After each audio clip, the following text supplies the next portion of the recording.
Now it's time to sit back, relax, and enjoy the show. Good morning. So yesterday was a busy day, and we capped off the day with a conversation with Dr. Peter Tobias. Spent about, 45 minutes on the phone with him. Great conversation.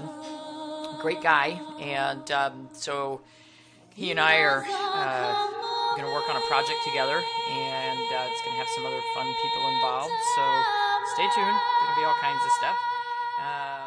Getting ready to listen while walking the pups. That's always a good thing to be doing. Thank you.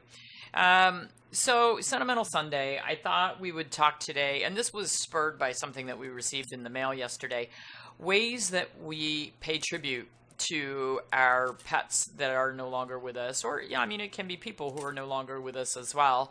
But different ways and some unique ways that perhaps you've commemorated the loss of a pet and how you keep them with you.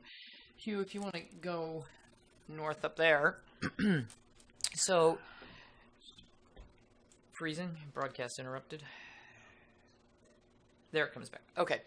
So we have our shelf, our Myra shelf, where we have all of her some of her dinosaurs and pictures and, things that were sent to us, pictures that were done of her that were sent to us, cards. She was obviously a very special girl, and someone also did this painting, and it's Paws That Draw. And this raises money for rescue work. And this one is titled Happy Camper Myra. And that was done for us after Myra passed away. And it's painted by dogs. And it's Paws That Draw. So I think they have a Facebook page. You can look that up. But they were nice enough to make this. And it's got little gold stars that glitter. And it's very special piece of artwork that we have. All right, so other things. Oh, thank you, honey. As you know, we have our shirts that are branded, but we have our kids. We have to get Millie added on here. So these are the dogs. We don't have the kitties on here. These are the dogs that Hugh and I have lost since we've been together for the past 12 years-ish. It was 2007. 11 years. So these are the kids that we've had together, and so they're commemorated on our shirts. And when we speak, they're close to my heart, and I can talk about them, think about them, and remember why we do the work that we do. Over here, this is a Spaniel pin. This one actually happens to be Shayna. I also have a Laura Lou, which was my little tricolor English toy Spaniel that was my first rescue pet that I personally rescued. Well, first rescue dog, I should say. So other things that we have, someone was nice enough to do this wonderful drawing of Abby and sent that to us. And we have received many paintings and drawings of our dogs that people have done. Some of you have some incredible art talent out there. And we love them all, and they kind of adorn our shelves and our walls. So this is something that is done actually by our cremation group. And what they do, you can either get just a clay paw print, and we can even do the clay paw prints in our office, or you can order a shadow box. And in the shadow box, it has their paw print, an engraved tag with their name on it. And on this side, it has the Rainbow Bridge. And I think what I want to do is take the Rainbow Bridge poem out of a bunch of these and put pictures in of the dogs. I think for Abby, perhaps putting that in there would be really pretty. So, and some people will get very beautiful. My cousin got a beautiful dog statue that was actually an urn that she had ashes put in that sits on her mantle. So Hugh's running up to get something else. So there are a lot of things that we can do. We always save their collars, and this is Abby's. And the collar bow is just incredibly filthy dirty, but you can't possibly wash it because that's Abby's. And you might notice her collar has pigs on it because she was kind of a pig and a pig pen. Abby could climb the cat tree and go through holes in the wall, the cat doors, to get to pet food or cat food. And she was our little piggy. She would eat anything and everything. In some of our videos, you'll see her. She had this OCD. She licked the refrigerator. She licked furniture. She was just any morsel or taste of food that she could find. So she was our little piggy. And something that my sister told me once when we were on we were doing the cross-country trip to the dog auction to save the Cavaliers that were going to auction.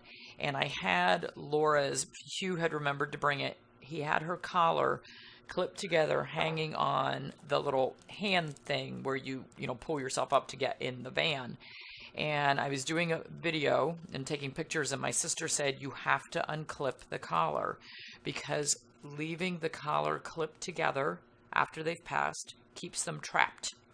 You have to release their soul and release their spirit and open their collars. So now the collars either hang on their shadow box or sit open on their box. So for each of our pets, we have a cedar box with their name on the top. And this is done by our cremation company, Paws to Heaven. So we have lots of little boxes all over the house. Obviously, you can do a cuddle clone. A little bit more expensive way to go, but I absolutely adore my cuddle clone. And this is Myra. And you can see, kind of looks like Myra. So she's a pretty darn close clone. And she's looking a little rough. She looks like one of those stuffed animals that little kids just absolutely adore and beat up and love because they carry them everywhere. They sleep with them.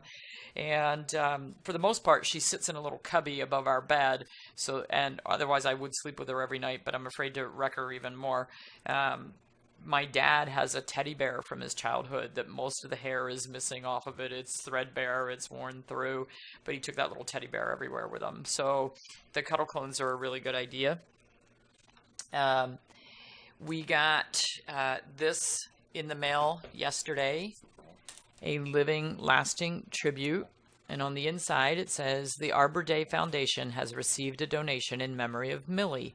As a tribute, 5 trees will be planted and registered in Chippewa National Forest.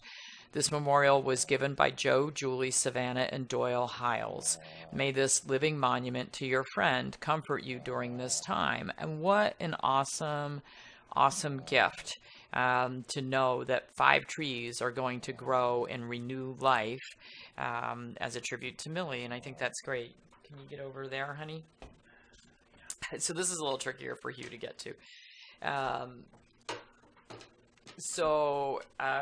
Many of you have been following me for a while. You know that I lost my horse, Rocky, in February at age 33. Oh, crap, I'm losing it. He was my best friend for 22 years.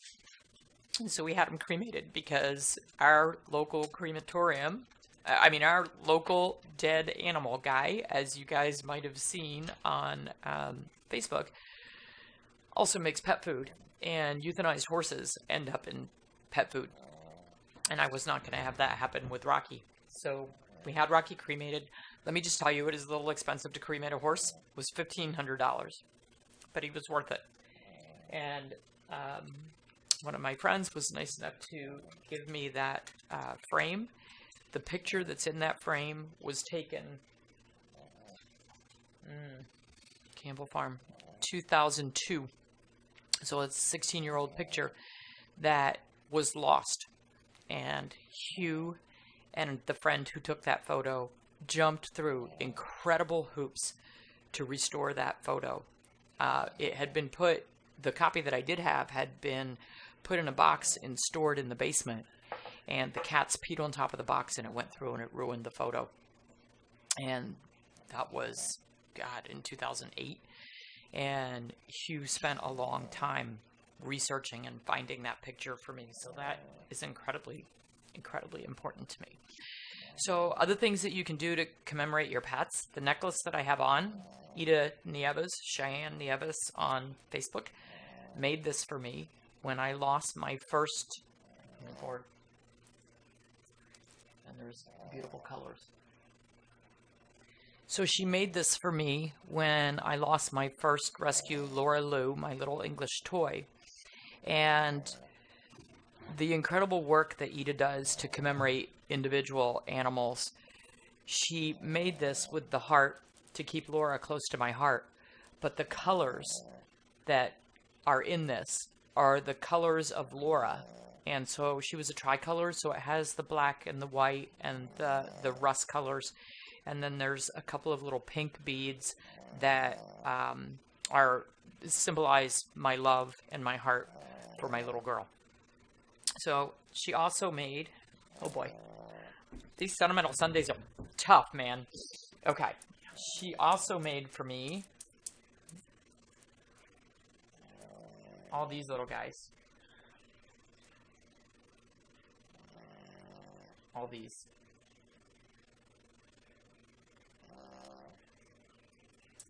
And so each one of these bracelets, she also made them for me for our living pets. If you're watching, I need one for Stewie. I think he's the only one we're missing. He's the newest guy. So these are the ones that have passed, but I also have them for the ones who we still have. So sometimes I'll wear the living kids on one arm and the kids that have crossed over on the other arm. Sometimes I just wear them all together and they kind of go up my whole arm. These other bracelets were sent to me. They might. This one I know Renee Ayers did, and this one was for Millie, for our little girl Millie. So the pink, and it has a cancer symbol on it, and then a little heart with a paw print, and that was for Millie. And this one might have been sent to me for Abby, and it says "Always in my heart."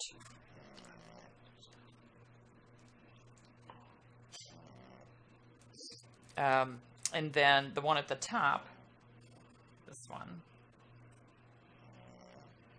that's my horse. Rocky's real name was Autopilot. And so I can wear that, and it reminds me of him and keeps him close to me. So there are so many ways that you can commemorate your pets. We've planted trees, we've planted rose bushes. We've done so many things over the years, and so if, so there's someone who has a necklace with some of Willie's ashes in it, and I wear it always. It's sad, but, it is comforting. Oh, honey, there's another box over there behind that. It is comforting to have memories. I'm positive we're all going to meet again, and oh my gosh, the crowd that's going to be there is going to be amazing. But for me, it's very comforting to have these different reminders and mementos and to never forget them. And just, some way to, and as a matter of fact, here's a brand new book. I don't even know if it's on the market yet. At our book event this week, there was an author there, Melissa Lyons, and this book has just been printed. Until we meet again. The illustrations in it are just incredibly beautiful. So it's she's on the back, it says, "A loving and beautiful way to remember a best friend." And I love that it has all the animals, dogs, cats, birds, rabbits, horses. And it's made as a children's book, but the adults that read the book to the children will also get something out of it. So it's called From Grief to Hope After Losing a Pet. Until we meet again. I'm going to put this one in my office, but I'm planning on getting a bunch of these, and I told her she really should market these through veterinary offices because it would be a phenomenal gift to give to clients who are struggling, or for their children who sometimes struggle. after the loss of a pet. Although I have to tell you, children are much more resilient than we are as adults. I'm not quite sure why, but they are.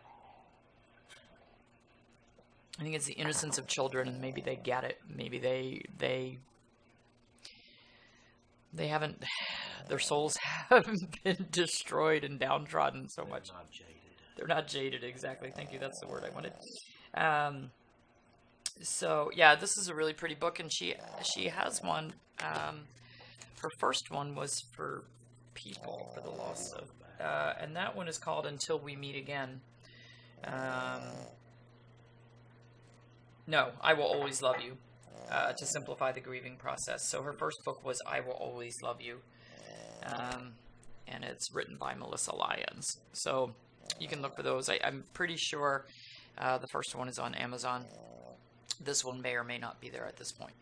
So anyway. And also Facebook. Oh, yeah, and something else you just brought up, as much as social media can be such a negative place, it can also be a very positive place. So I have to say, after the loss of a pet, I posted the picture of Millie on Instagram, and it also went on Facebook and Twitter.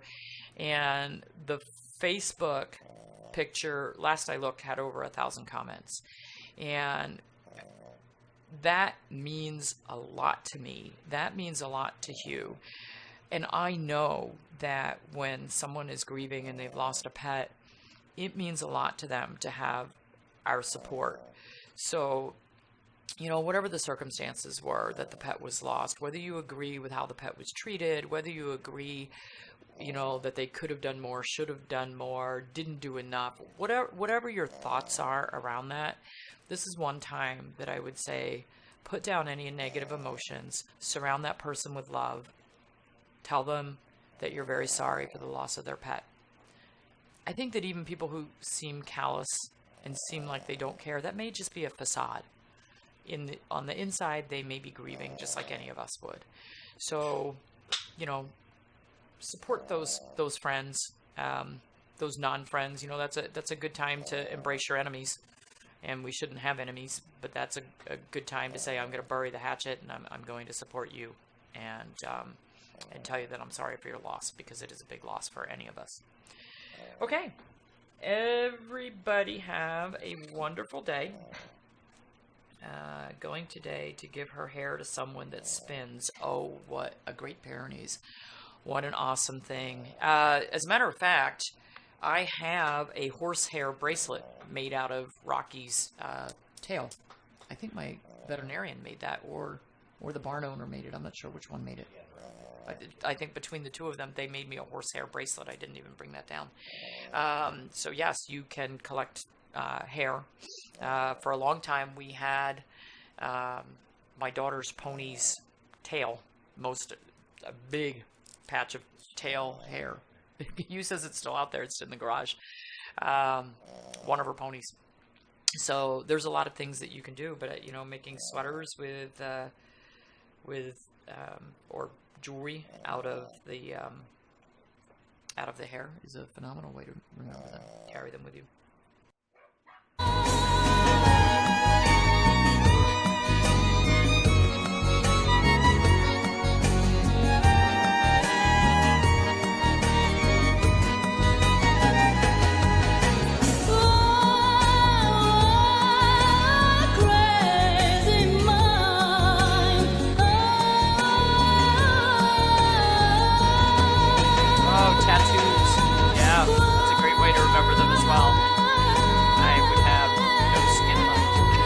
No bear skin.